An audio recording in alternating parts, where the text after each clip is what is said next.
Ottar is the head of photography at SEDAK, I think it's pronounced, which is the Galleries, Libraries, Archives and Museums imaging service of Møre og Romsdal, I'm sure I've mispronounced that, county in Norway. And he oversees the development, production, metadata enhancement, and quality control within this service. And he's also involved with some international initiatives, which he will tell you about in this session coming up right now. So, Ottar, please feel free to share your screen. Thank you.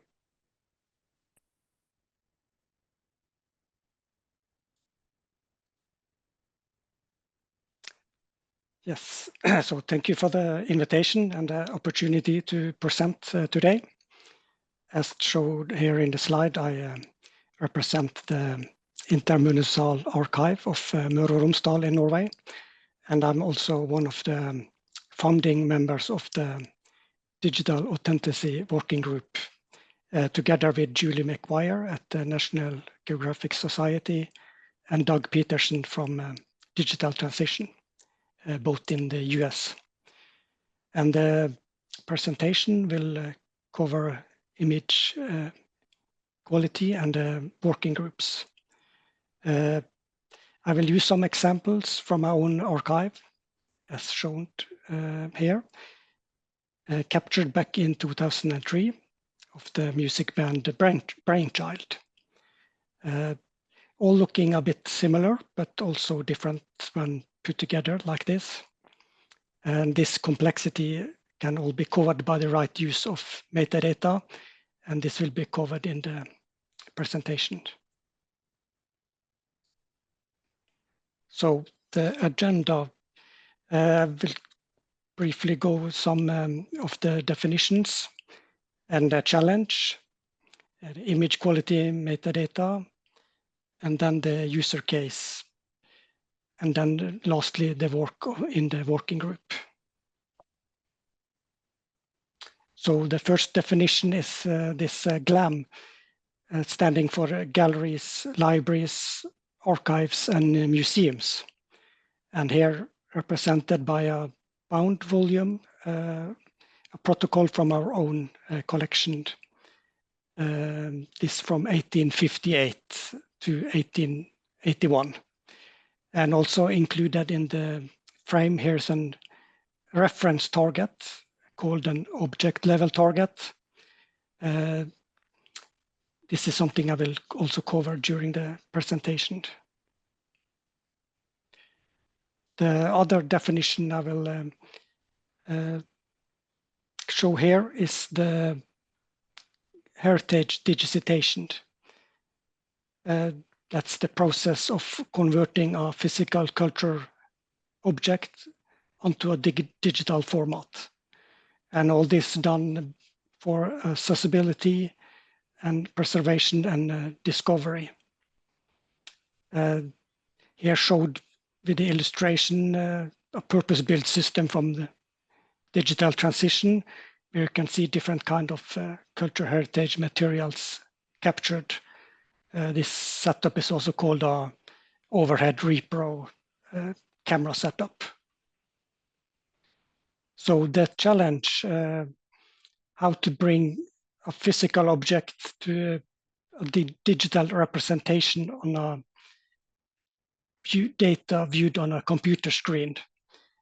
Here with the physical objects in the bottom and the digital data on a computer screen on top with all the processes in between. So back to the example from my own collection for the photographic collections. On the left side, on a non-transparent medium, also called a reflective, in this case, the photographic print. And on the right side, the transparent medium. Top on the color slide, positive or reversal film. Different names used in the community, and a color negative film on the bottom. So how to overcome these challenges. The GLAM community has established international standards and guidelines with the use of different reference targets with values that are measurable. Here, once again, represented by different, on the left side, the reflective ones, and on the right side, the transparent.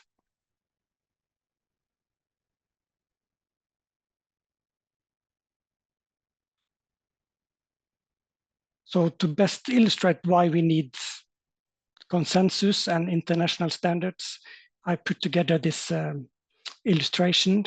It's all from our production here, and it's back in 2015. So this is a map technical drawing where two different systems were used, and the results filed are put on top of each other, and by use of the curtain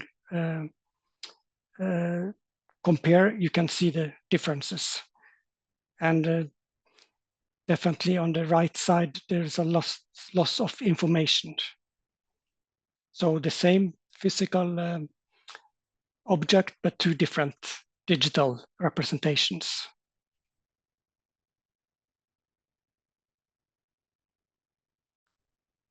So we really need to collect and display technical metadata from the imaging quality results, as showed in the illustration.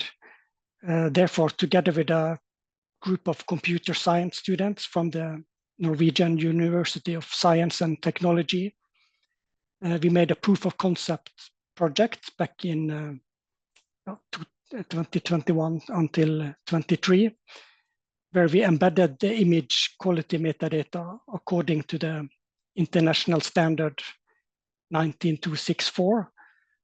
This is the standard that describes a method for analyzing imaging system quality within the cultural heritage imaging community.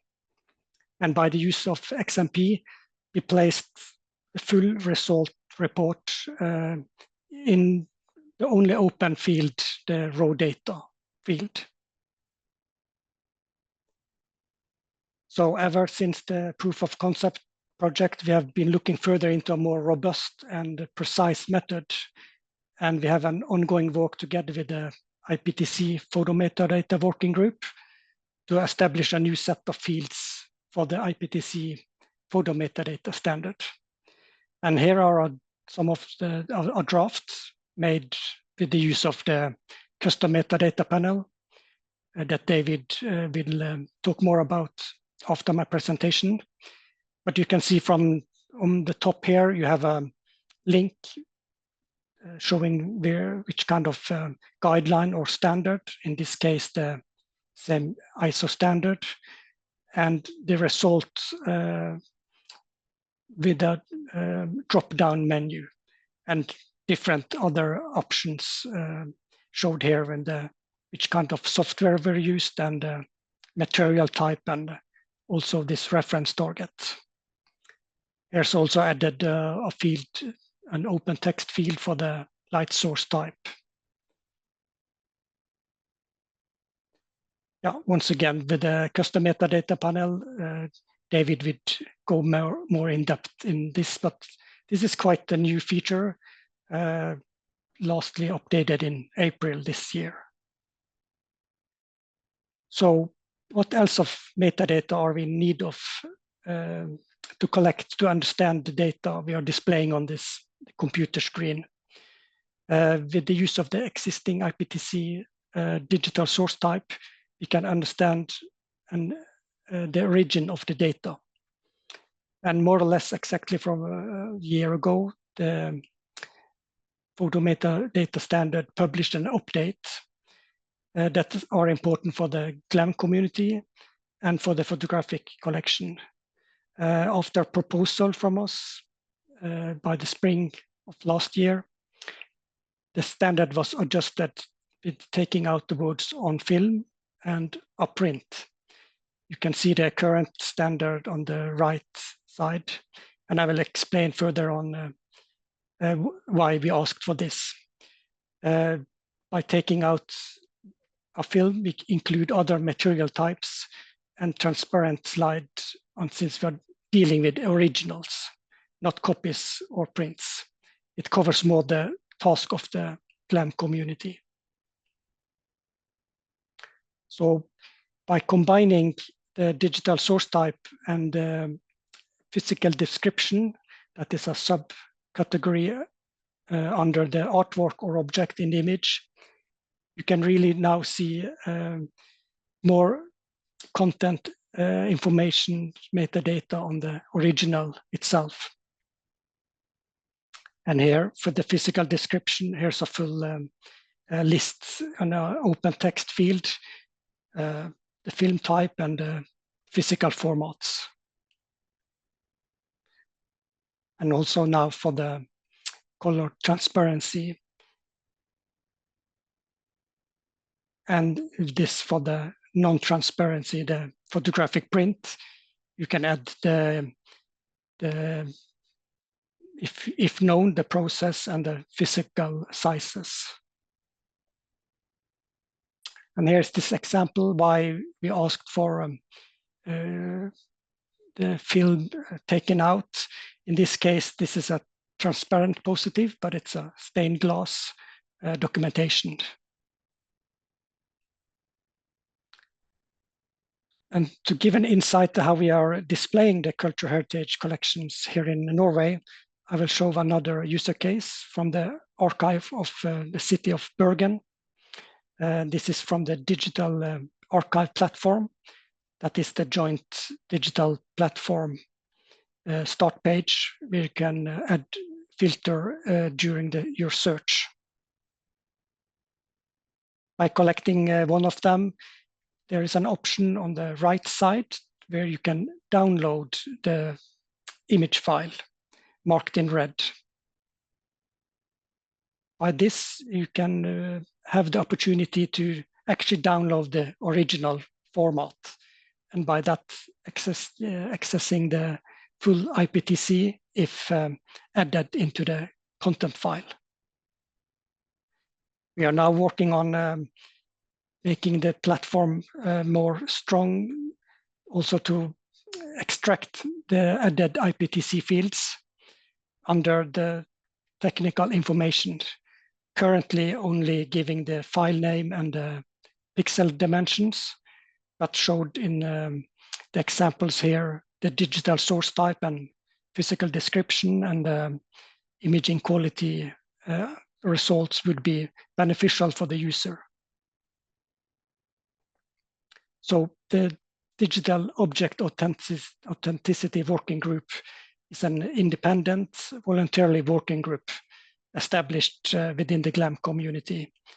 And this is in line with the UN partnership for the goals. And by scanning the QR code, you will access our web page. And currently, we have an imaging process survey that we are asking for everyone to please have a look at, because we would like to make sure that we are in line with the community and consensus, which kind of fields we are finally asking for the working group to proposal for the IPTC Photo Metadata working group. To do this, we have been presenting at different conferences. Here are some examples, both for front-end community like the IIIF and also the archiving conference. And next out is the AFAP, the Cultural Heritage Photography Associations in the UK. And by that, thank you for your attention.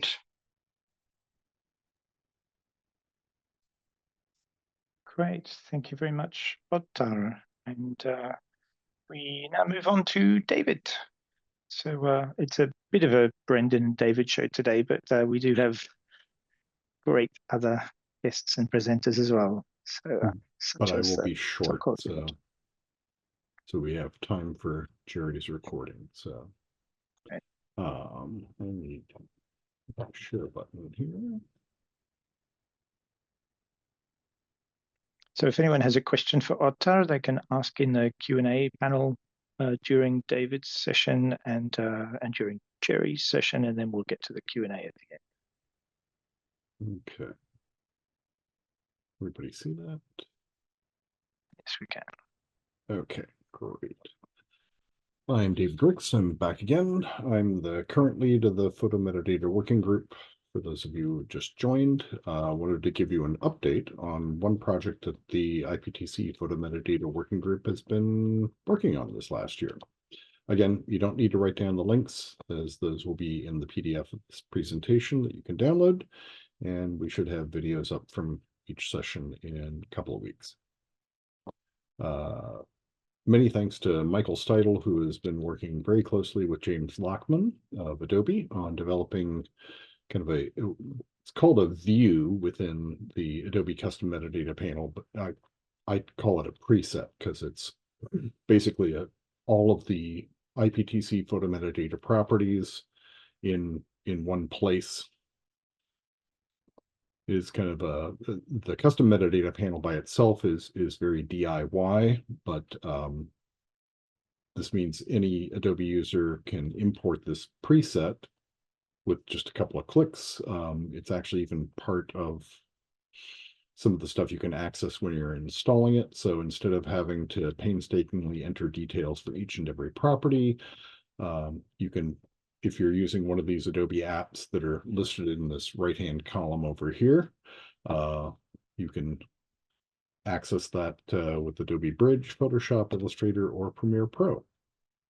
And if you go to the link that's down here, you'll see 10 images that show you some of the basic operations, as well as a short YouTube video where you can get a good overview of what is possible. So as of the latest release from spring of this year, all of the IPTC photo metadata standard, with the exception of the image regions, because there's really no way to do that in Photoshop and stuff, are now available. So that includes a few fields that have language alternatives as well. So if you've got something where you've got a caption in English and German, you can have both of those present.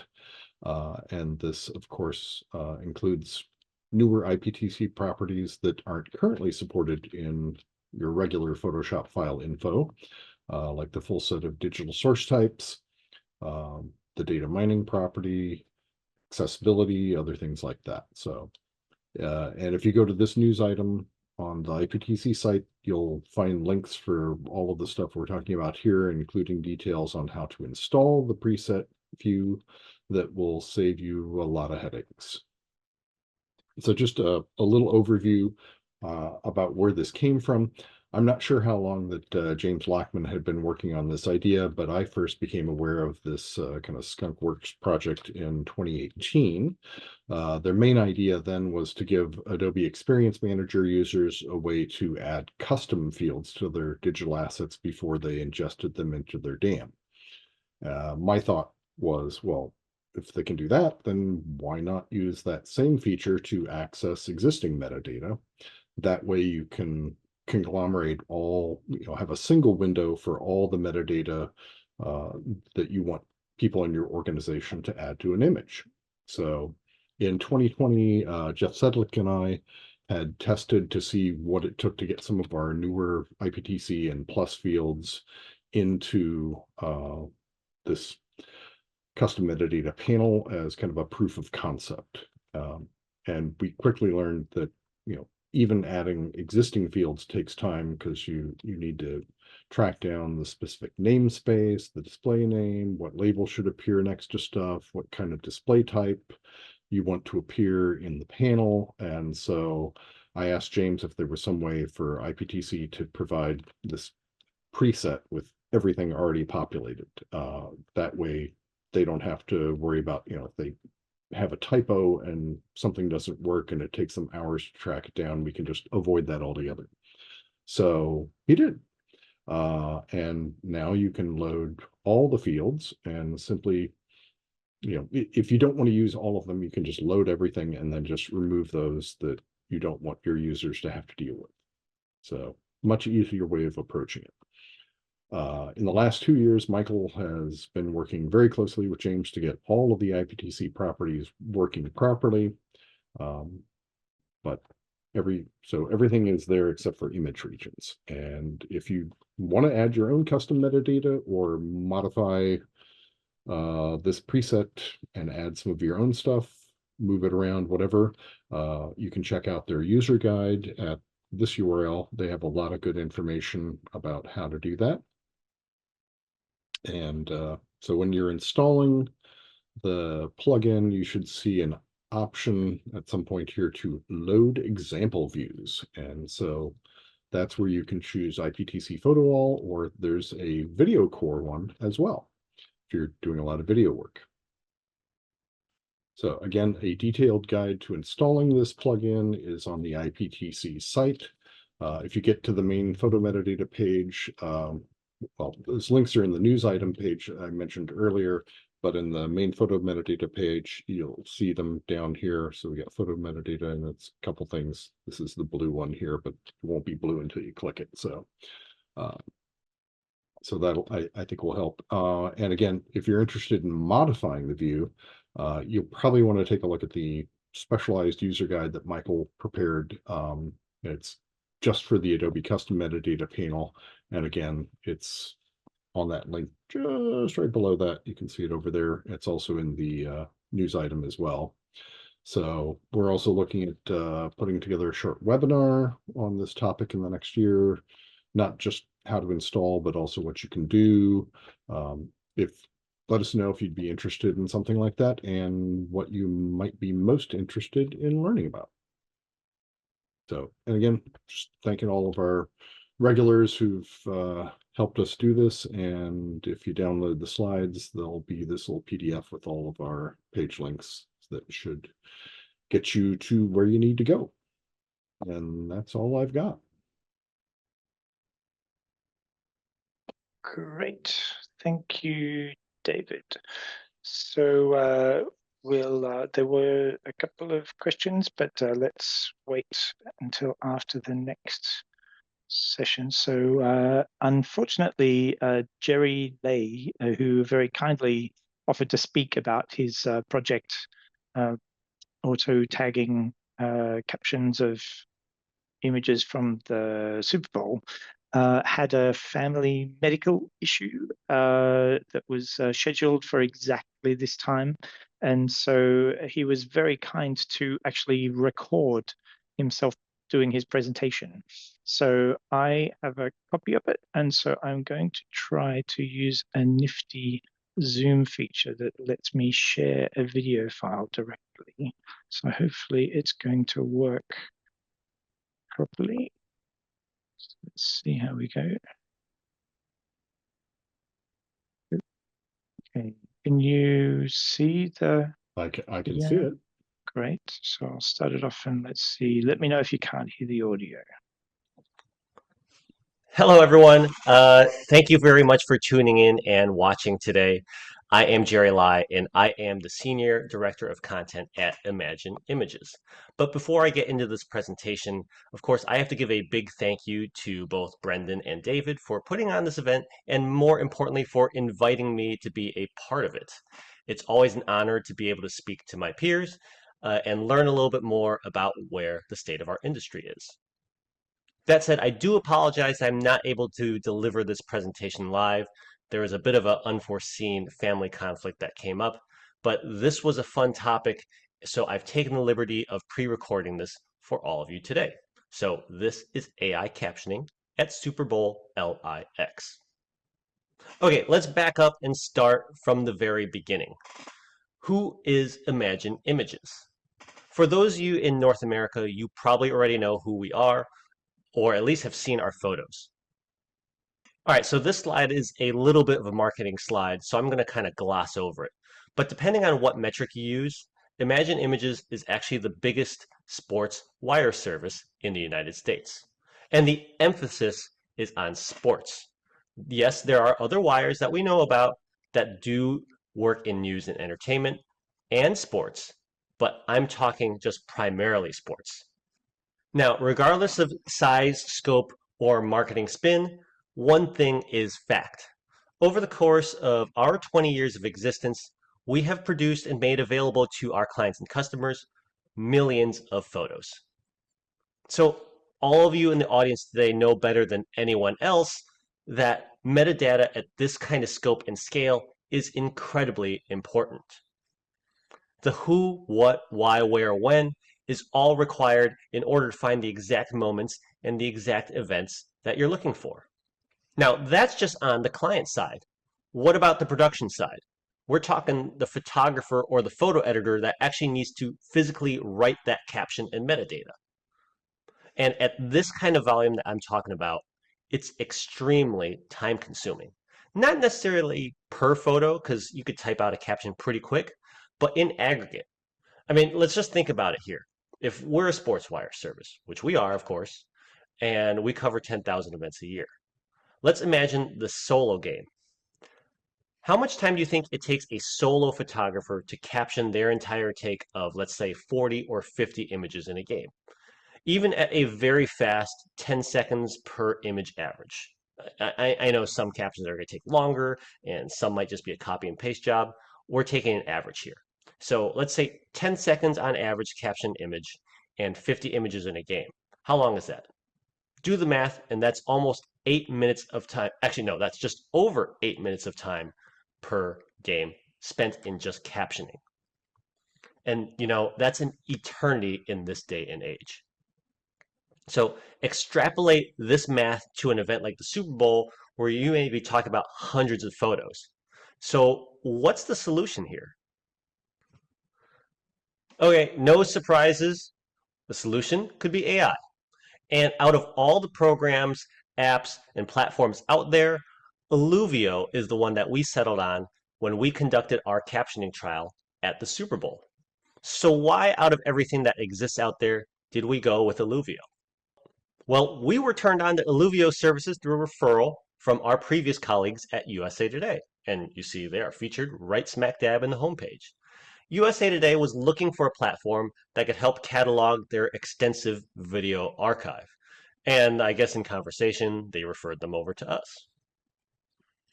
So as you can see, Illuvio looks like they already have a pretty good working presence in sports. And that's true. They did show us some of their sample work with Fox Sports. And honestly, to me, it was a bit of a light bulb moment.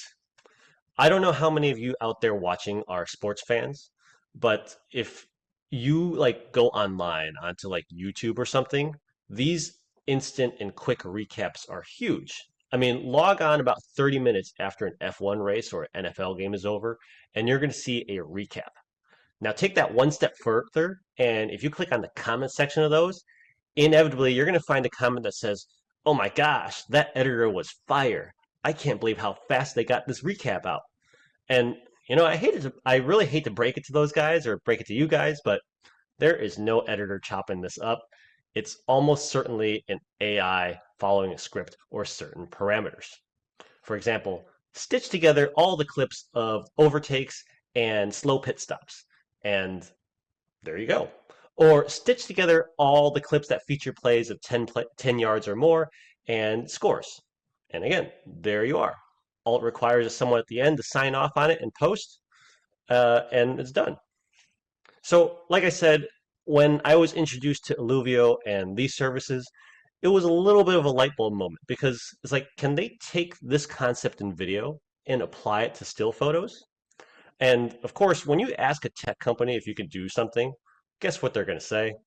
They're going to say, yes, we can. That said, there was one added feature with Illuvio that I really liked because, at least as far as I knew at the time, there was a potential solution to a problem that other apps at the time had not solved. And that was a lot of these AI captioning platforms off the shelf relied solely on facial recognition. But that facial recognition could be thrown off with goggles or visors. So you have someone like Katie Ledecky, arguably the most recognized and decorated female swimmer in the United States. And in the pool at the Olympics, software could not figure her out. And in football season, like I said, people are wearing visors that cover their eyes. Now, in this photo, you can sort of see the guy's eyes, so maybe it would pick it out, but If it were like a full sun visor, there'd be no way. So this platform kind of had a solution to this and allowed you to read numbers, text on jerseys, and even program in the colors of those jerseys on that specific day. There was also another issue with some of these off-the-shelf platforms in that they could not describe plays as they occurred. So like their captions would rely solely on facial recognition and it would ID the players, but you'd still have to describe the play. Illuvio felt like their models could describe the play and add that layer of depth to the captions. Now, I know not all wire services require this level of detail, but historically, Imagn Images and USA Today Sports, we've provided that. All right, so on to the trial. To begin, you have to train the AI model with full takes or examples from previous games or events. So if you have photos from team mugshots, those do work really, really well. But of course, those aren't always going to be readily available to editorial agencies like ourselves. So we rely on providing existing game takes. So what we did is we fed the Illuvio model with images from recently completed games such as the AFC and NFC championship game in advance of the Chiefs and Eagles playing each other in the Super Bowl. We also knew exactly what color jersey that each team was going to wear in the Super Bowl in advance, and also finally helped provide roster files. So from there, beginning with Media Day and press conferences leading up to Super Bowl LIX, we uploaded 2 copies of all photographer files with a base XMP template. One copy would go to our Imagn Images editors as normal to work up and caption, and the other would go to Illuvio's Content Fabric. What's the Content Fabric?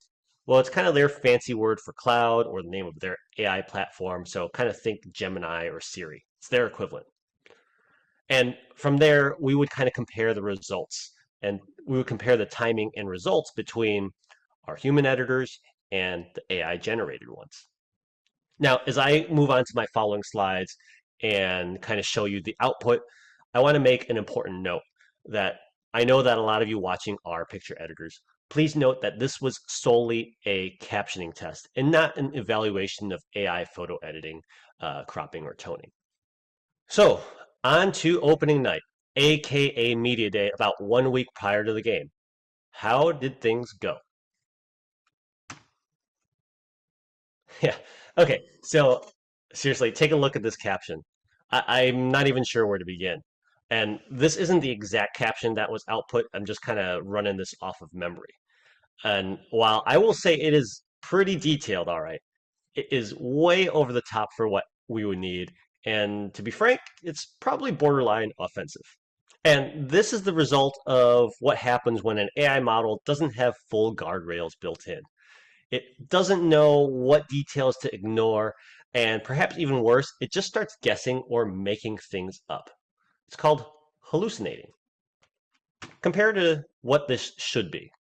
Kansas City Chiefs linebacker Nick Bolton speaks to the media during Super Bowl LIX opening night at Caesars Superdome. Quick, simple, easy, no unnecessary detail. Fortunately, it is a fairly easy fix, but you do have to put up pretty specific guardrails. You have to set the parameters so that the system will automatically omit or place generic captions if the AI doesn't know who or what is going on.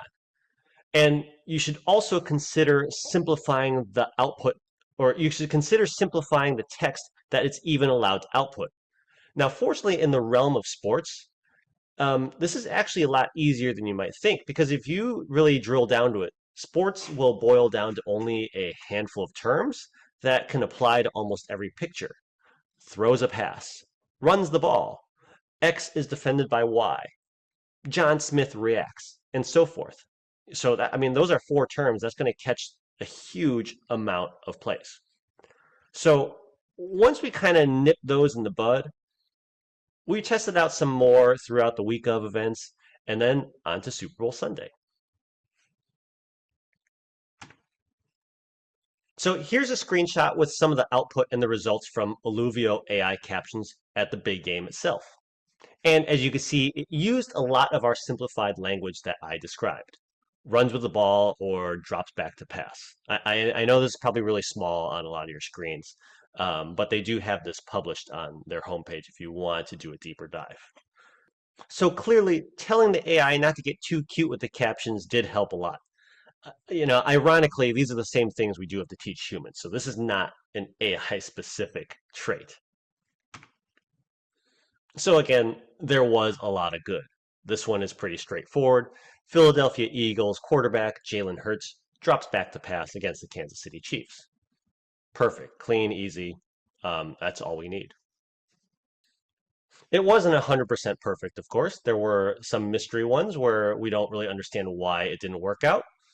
Again, this might not be the strongest photo, but it did identify Blankenship, but somehow it didn't get Kelsey, who's a pretty famous player. But I have to hand it to the AI for at least not guessing, because maybe it might think that this is 37, although there are context clues to make it understand that it's Kelsey. And I'll kind of go into that a little bit. So again, another example where the AI didn't bother with a guess. But I use this frame as feedback for future events. Now, I forget the name of this player, but this is clearly a touchdown, and the model even recognized this, probably from the end zone pylon in the picture. Now, this was a crucial moment, and it can be easily looked up as to who scored and when exactly. So in the future, I think this AI model can be trained to kind of cross-reference the timestamp in camera, and then also fact check it with the play-by-play to get an accurate description of what's going on, while also matching the pre-programmed criteria of jersey numbers, colors, etc., etc. It would still crank out the caption quickly while checking all these locations and databases, yet still be faster than what a human editor could do. Because quite frankly, a lot of times we're sitting in a photo workroom trying to figure out who scored, and we're waiting for a replay on TV or for an ESPN play-by-play to say such and such person scored. Yeah, an AI model could very much easily do the same thing, but still do it quicker.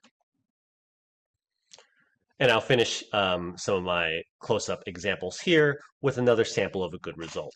So overall, I will say the Alluvial AI performed very well when players were either isolated or a key play that tended to show up in previous data points. So like star players or key players like Saquon Barkley, the running back pictured, or Patrick Mahomes or Jalen Hurts.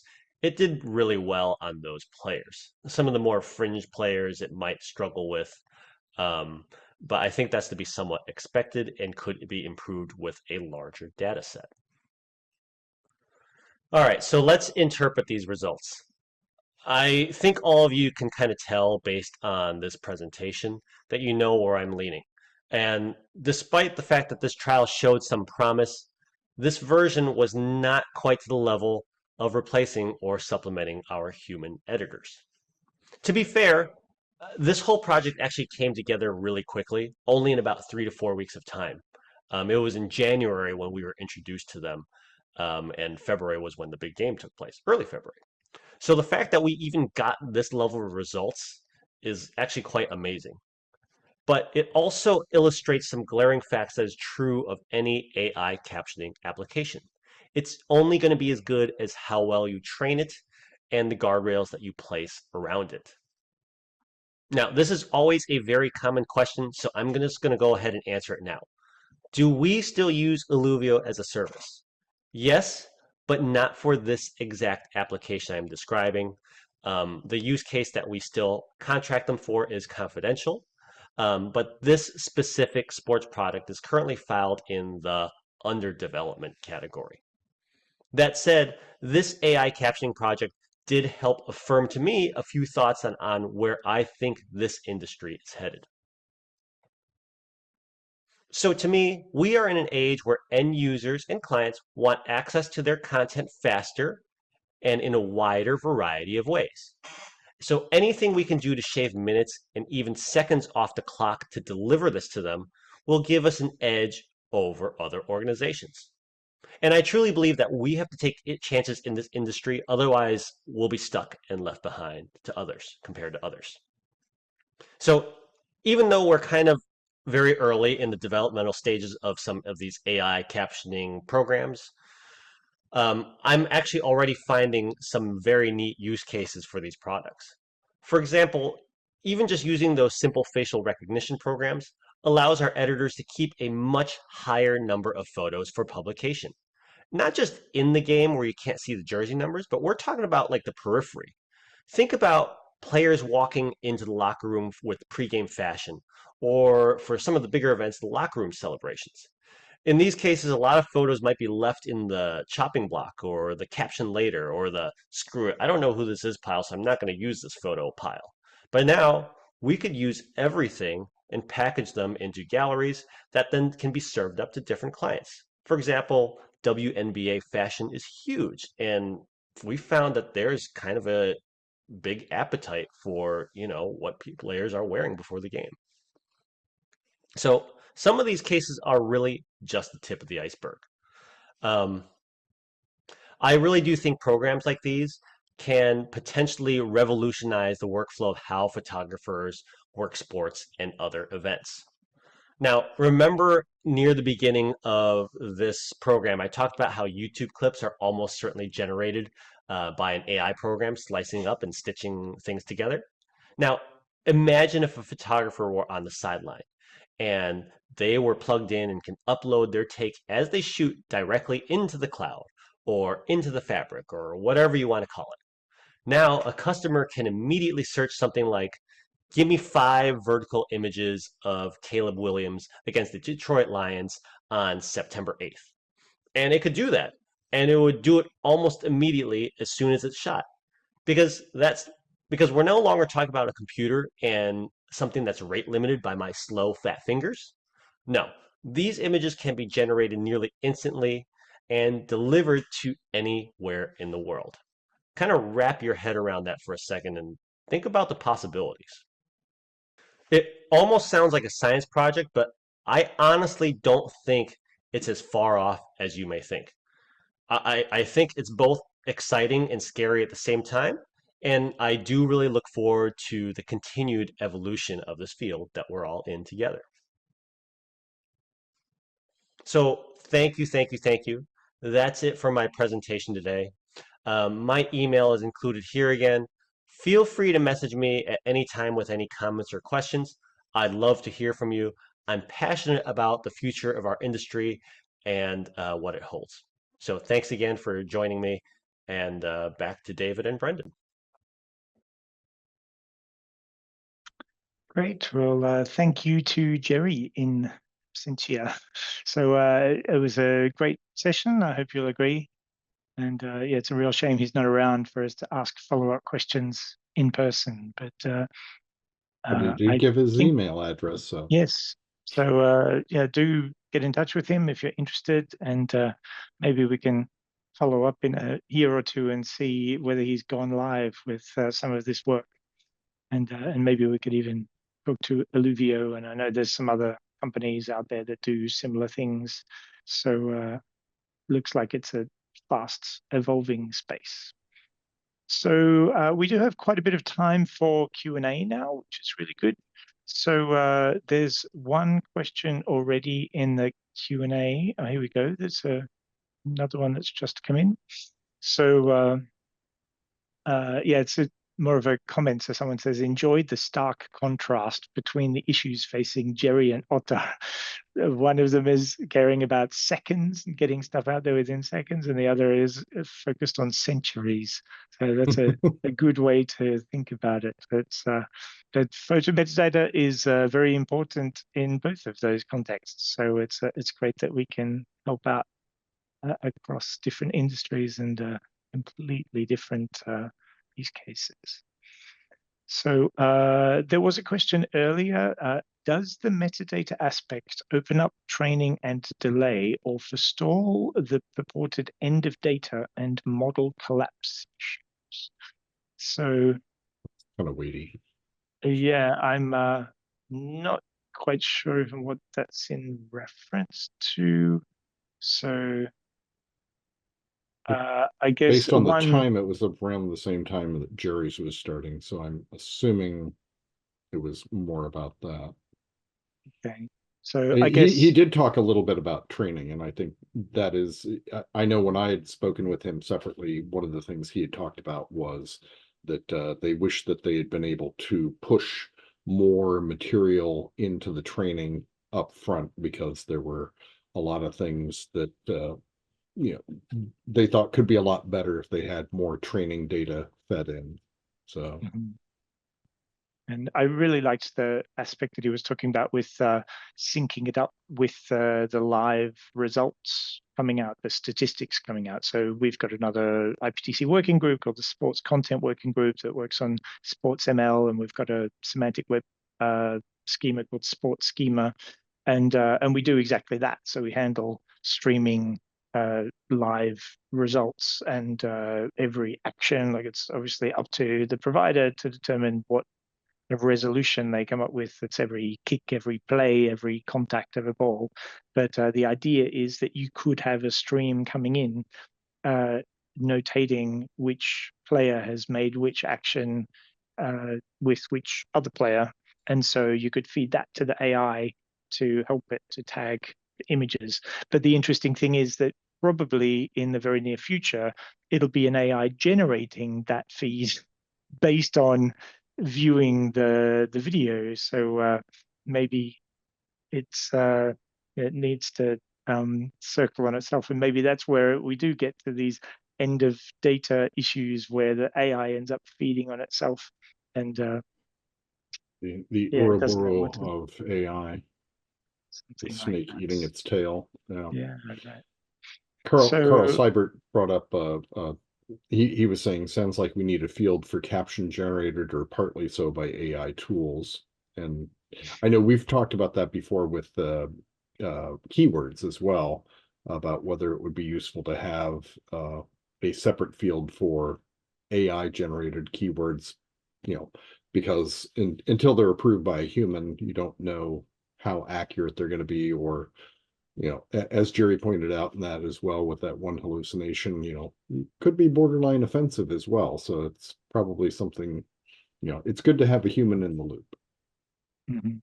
We do have a caption writer field, don't we? So yeah, could look at putting writing some advice to put an AI tool into caption writer if that's if indeed you're letting AI write description your writer, caption, I make sure suppose. that they get the credit for writing it.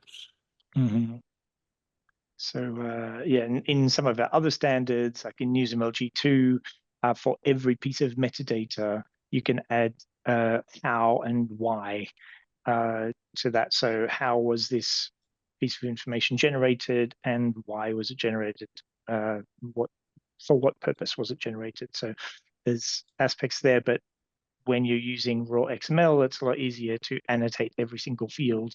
In photo metadata, it's a bit trickier because you'd have to turn every single field into some sort of repeating structure, and that makes the user interface very complicated. So there's always trade-offs with these sorts of things, as we know. But that's definitely something that we'll be considering in the future. So another question, someone says, possibly just worried about all these auto-generated captions being fed back into AI scrapers. Also, that was the update to the person who asked the previous question. So auto-generated captions being fed back into AI scrapers, and then the model does end up eating itself. So we were just discussing. So yes, it's I heard a great phrase to capture that: degenerative AI. So when the generative AI output starts becoming the generative AI input, then you end up getting to some level of entropy that causes problems and starts not making any sense. So that answers the questions on the Q&A. So if anyone has any more questions, then please feel free to ask. I did see something in right. the webinar chat from Matthew Karasimini, who said he says I think it would be great to have a field indicating that we are using AI to help write alt text to meet compliance, and we're seeing a lot of the issues that Jerry experienced initially as well. So it's not just sports. I mean, anytime you're having an AI generate stuff, there is the option for things like that to happen. Mhm. Christina has just said we're also doing this. So yeah, it sounds like that is a real need. So we need to look at that quite soon. It's not just about AI generating the entire image, it's about AI generating parts of the metadata itself. Great.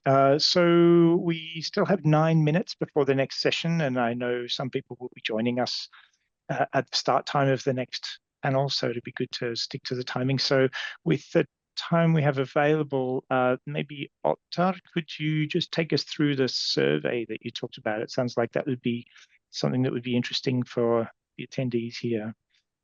And Yes. well, we've got a bit more time.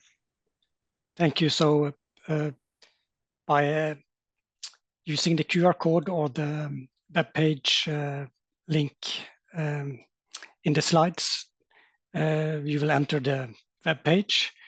And currently we have 2 Google documents available for feedback. And the survey is on the right side here. So by pushing this, you will access the survey, and it's about 15, 16 questions asking for the practice currently, and also for some future ideas in the ideal world workflow. What would be the fields the community is asking for? So for us, it's important to get the feedback to make sure that we are in the right direction and not undershoot or overshoot. Of course, you will have a wish list, and then it's all about the practical side, what will be possible to make and what will be the benefit for the community. So please have a look. There is also, we have a list of the presentations, and we can also access the earlier presentations. So we will continue to update the web page with the information. And also, since this is a voluntarily working group, we are currently looking for people to join. The best way would be to divide the different tasks we are going. So please have a look, and we're looking forward to coming back to more information further on. Yes. Great, thanks, Ottar. So if someone was interested in joining the working group, how do they go about that? They just contact you directly?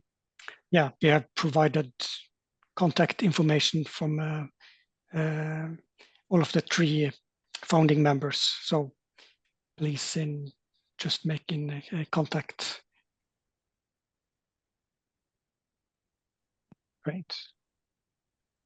So there's been some other chat in chat panel. So some people are talking about multiple captions that they store in their database. So the photographer's provided caption and the AI caption, the researched and vetted cataloging caption, and a published caption. So all of those things are valuable. And yes, it's again, in something like NewsMail G2, we have the ability to do that, where you can store multiple values, and they can each have a role, and they can have a provider, and they can have some other information. In photo metadata, we currently don't support that. Maybe it's something that we could look at.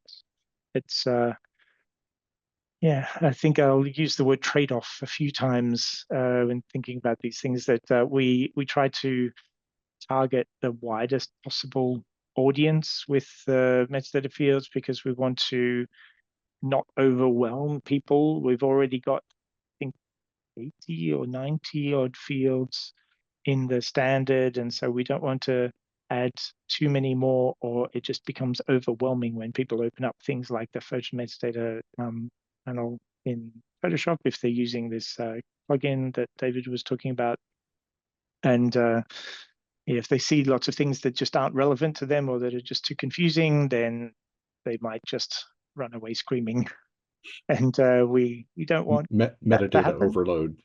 Yeah, so it's always a trade-off. But and the good thing is that it's- with things like the metadata panel, you can actually add custom metadata, and you can invent your own XMP namespace if you want to, and add custom properties that do your own thing. So Ottar was demonstrating that as well.